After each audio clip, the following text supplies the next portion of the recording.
Li ser navê malbatên Mesûd Sevîktek, Ramazan Öğüt, Rozerîn Çubuk û İsa Oran ku dadgeha mafê mirovan ra serlêdan hatibû kirin, dadgeha mafê mirovan biryara redkirina tedbîran dabû. Malbatên ku xwestin cenazeyên zarokên xwe werbigirin nerazîbû nîşanê biryara dadgeha mafê mirovan dan.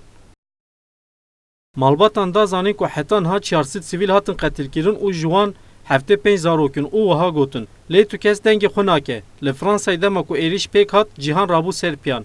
Ev cotestandiyeke çawa ye. Bavê İsa Oran Mehmet Oran anî ziman ku Kurd ji nedî tîva tên dîtin û got ku Yekîtiya Ewropayî û Hêzên Navneteweyî hevparê vê qetliyamê ne.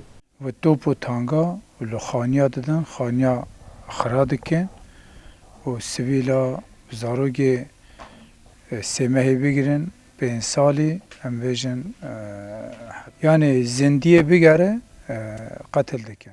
Birayê Mesûd Sevîktek jî diyar kir ku biryara dadgeha mafê mirovan tê wê wateyê ku tu hiqûqa qetliyamên ku li Kurdistanê pêk tên tune û diyar kir ku îdî hêviya wan ji AKP namaye û banga yekîtiyê li tevahiya Kurdan kir.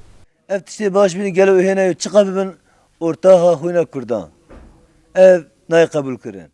Dayika İsa Oran Zahide Oran jî bang li dadgeha mafê mirovan kir ku bê Kurdistanê û qetliyaman bi cih da bibîne.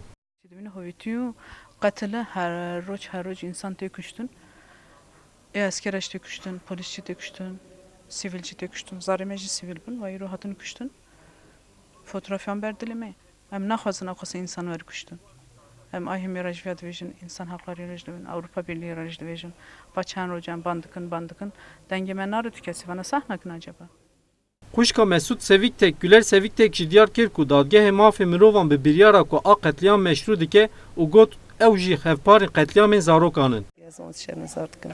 Eger ben Avrupa İnsan Hakları ne navî derkete bila vî navî duy xwe neke.